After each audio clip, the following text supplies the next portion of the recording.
Finally, we have the Polestar 2 here. So, let me tell you a little bit what's going on now. This is well, I don't think this is a press car. I'm not sure if it's a press car or a test drive car, but I can only test it for about 2.5 hours. So I will do my standardized test eventually, but today I'm very limited to what I can do. So right now we are juicing up here at Bjørn Neskollen, and you see, unlike the other press cars that they had during the press events, those were performance model. This one is the non-performance, the standard one, and it has Michelin Primacy 4, 245, 45, 19. I don't know what the dimensions the other one are, but probably 40 profile, 21 inch. This is the performance is 20 inch. This is 19 inch. That means better noise, better comfort, better consumption. Everything is better with these wheels. So let me just check the front. Yeah, front is the same, so no staggered option here. So I have to show you guys, by the way, we are at 85, well, we were at 85%. Okay, we're still at 85%. Oh, wow, okay. That's the thing about Polestar. Well, the battery is probably not that hot, but it doesn't go that fast to 100%, but it should go fairly fast to 80% at least. We will figure out that. Maybe we have time, not sure, but you guys have seen this before in Frankfurt.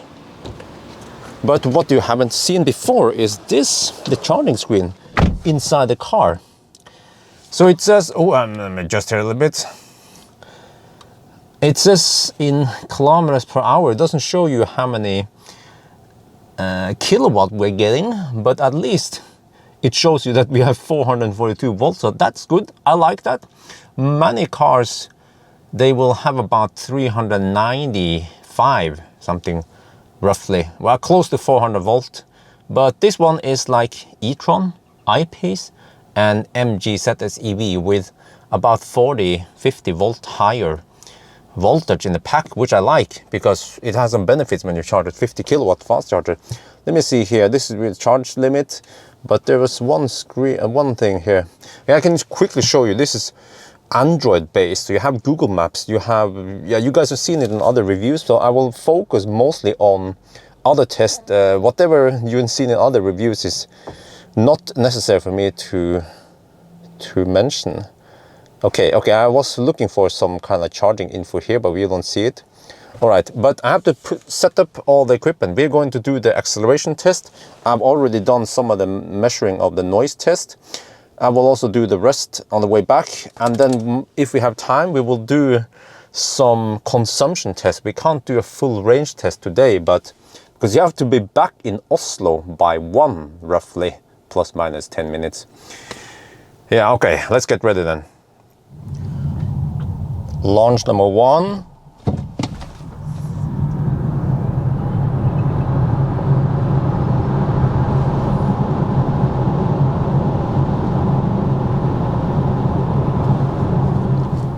Launch number 2.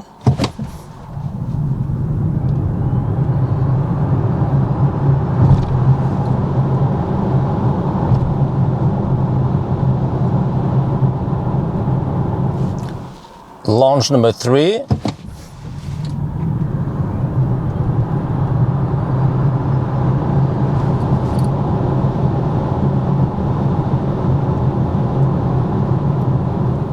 Launch number 4.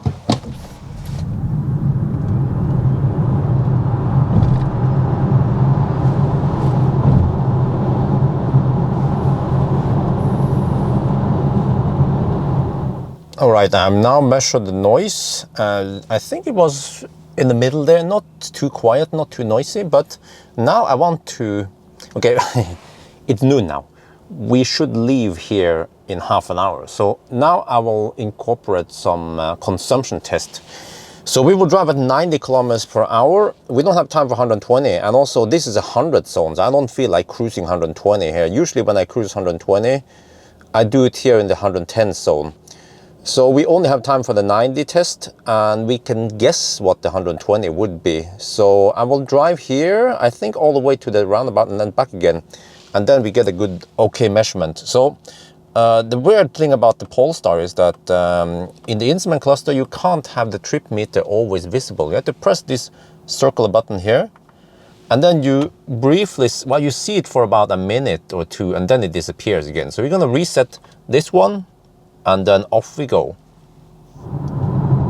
We are on the move, and as always, I always check GPS speed. So you see we are cruising at 94 on the speedometer, and here it shows 90 to 91. Ah, should I go? Okay, let's go 93 then. Let me see. Okay, 93. There you go, 93 and 90. Wow, you see, 89 now. Okay, whatever. Yeah, let's go 93. So, not sure what to say. I guess I will show you guys all this stuff later about the infotainment system, about how stuff works. We have auto steer here.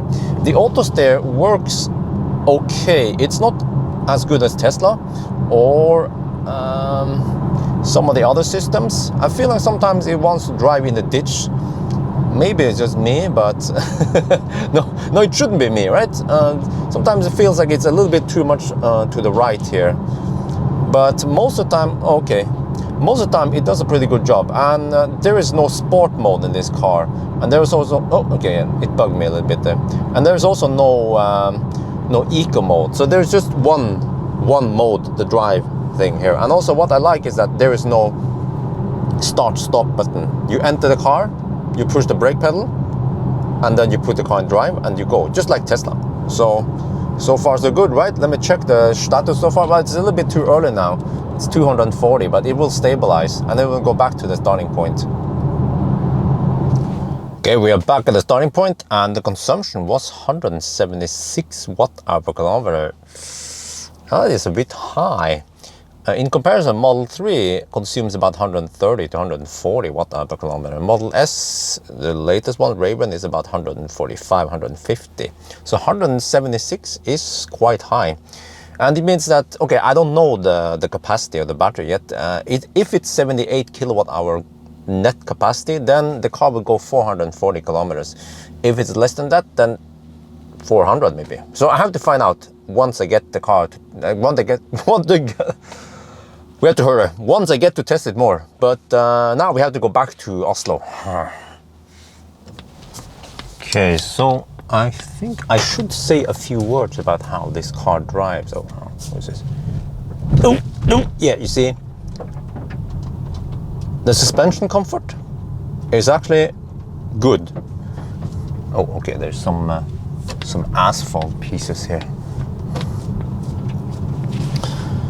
So, you know, you will not get the same review as you get from other car reviewers, but they talk about Geely, they talk about the dampers, they talk about, well, I forgot to adjust this one, hang on, just, yeah, lock it there.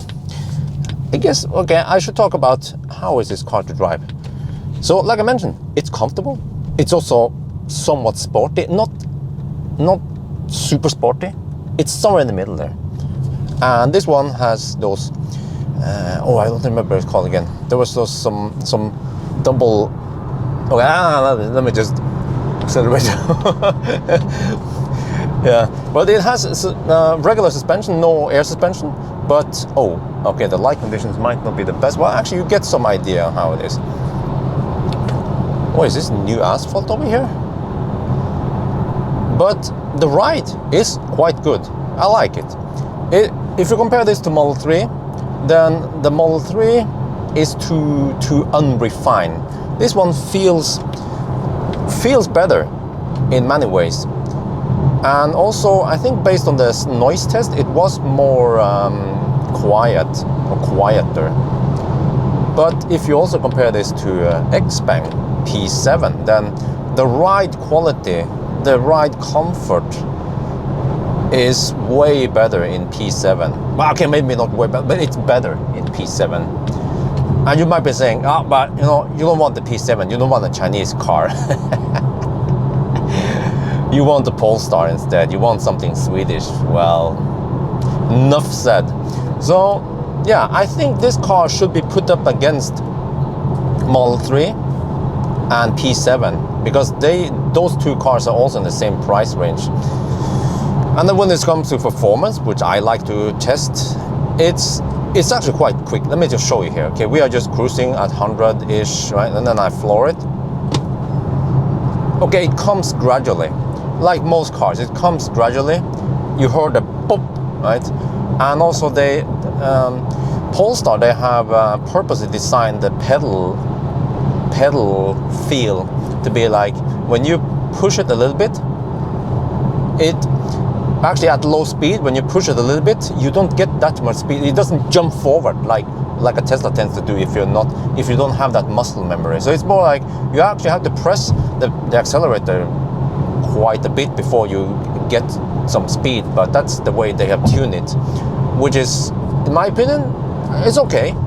For example, if you try to put the Korean cars like Kona, Ioniq, e-Niro in sport mode, the pedal feel is not refined at all. You just push it a little bit and then it goes like this, and then of course your muscles can't keep it too steady, so then the car kind of jerks all the time because it's so oversensitive. But here it's good, just like in a Tesla, but Tesla has been more tuned to be even more aggressive.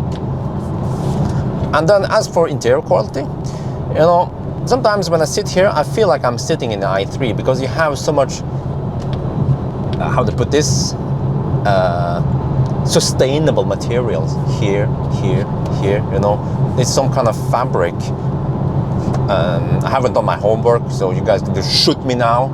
So I haven't done the homework, what this is made from, bottles or whatever. But one thing I like is this touchscreen here.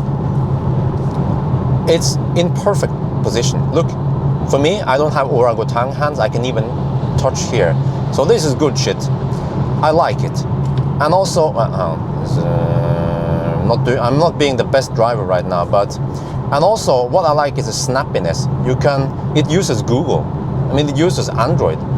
So you have Google Maps here, and then if you press here, you can see the home screen, and then all the other stuff. Okay, let's go behind this one. I'm gonna enable some auto steer here. There. Wait, there. Okay. Now we have auto steer activated, and adaptive cruise control, and I can slack a little bit. So you have Google Maps here. You go home there. You have some driver performance here. So, you know, the first thing I did was this infotainment system was in English. In Norwegian, norsk. And then, without the guys from Polestar guiding me, I tried to figure out how to do it. And it's very intuitive. How would you guys do it? Well, you will probably press here. Seems to be some kind of menu. And then I was looking here. Okay, let me see, maps. Oh, cogwheel. Yeah, usually cogwheel. And then I just quickly scan. And I found, okay, I didn't find anything that looked like language, but I found system, so I guessed that one. And then I found it here. So this was a good test to see how intuitive this system is. So, and then, okay, if you go, one thing that is not too intuitive, you just have to know it, which is that here is the home button. Usually a home button is usually a house. This one is a weird home button, so you just have to learn that one. And then here you have the HVAC settings. HVAC stands for heat, ventilation, AC. I haven't played too much around with this car because I just spent, this is the second hour I'm spending with this car, you know. And then if you go back, wait, can we run this one while we're driving? No, it's 360 camera. You can drive, I mean, it can work on low speed. So here is the car setting, and again here, very big. I like this shit. Big buttons. You see, you can also change this while you're driving. So some cars, they have tiny buttons, and because you're driving, it shakes a little bit, and then you can't hit the button.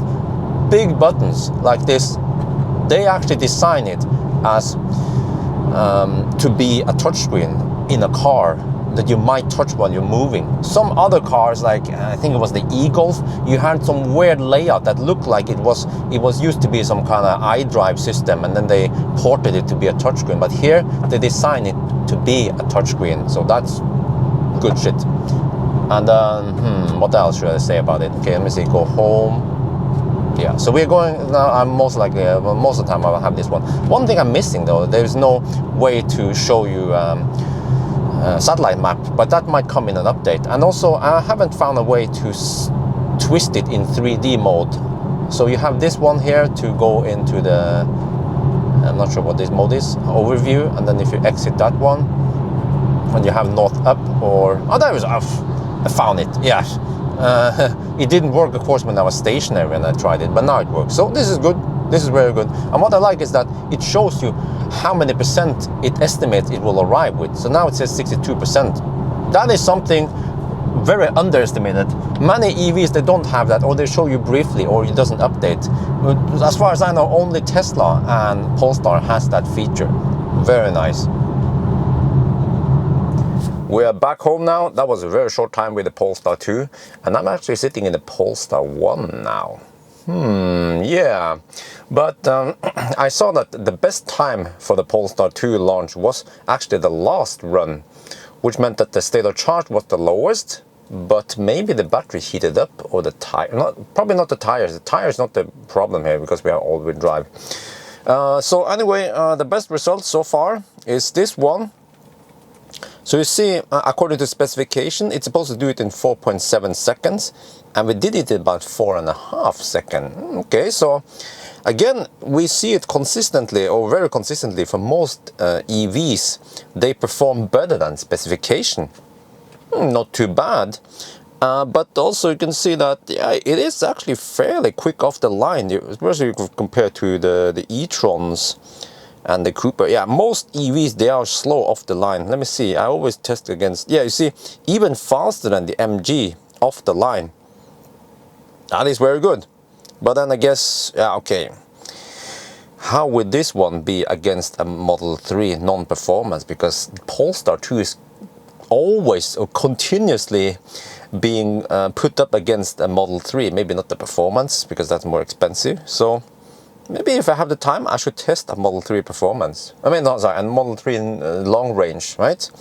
And then when it comes to noise, it ended up here. So this is, how do I put this? Let me see, you see it's about in the middle. So again, if you compare to Model 3 performance, what the heck happened here? Why are there no lines here? Let me just fix that right away. This is live data, by the way, so I think I did a little mistake. Okay, there we go. So it actually has less noise than Model 3, and also when I drove, I felt that, ooh, this is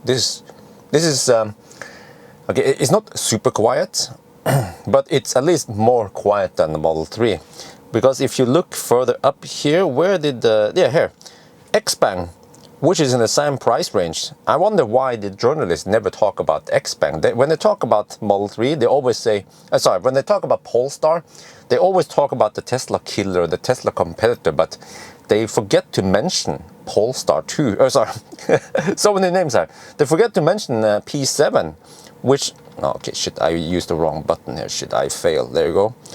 You see, let's say, well, actually, we have to look at the other Model 3. It comes down here. Let's say this one. You see, this is pretty bad. So much noise in the Model 3. You will be greatly bothered by the noise. But then Polestar is way up here, way better. But Xpeng, it's even better. So what should I say about the noise? I wasn't too bothered by it. It still felt nice and comfortable.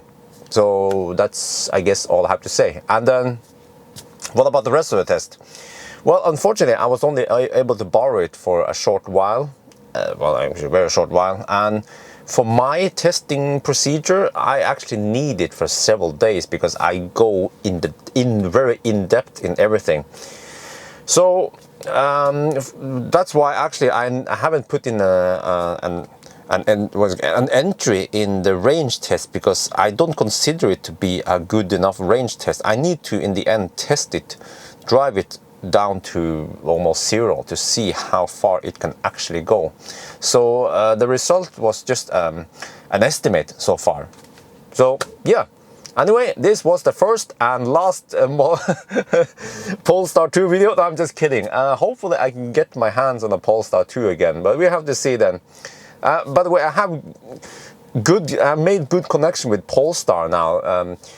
The guy, head of Norway, he actually knows my videos and everything. He used to work at Tesla, so you know, as I expected, it was just a glitch in the system, and then I was not invited and all that. So no big deal, no hard feelings. Yeah, no, I was busy testing other cars anyway. So, so we will see then when I will test a Polestar 2 again for the longer test. 1,000 kilometers challenge need to be done. Range test, we need to do a proper charging test. It seems like the test that people have done, other people, with Polestar when it comes to charging, it doesn't seem like they fully heated up the battery properly. And also as for the launch test, I guess if too many people protest against my test, I could try again, but then I have to try to heat up the battery properly. So yeah, that's gonna be it for now then. I hope you guys enjoyed this video. As always, thank you for watching and talk to you later.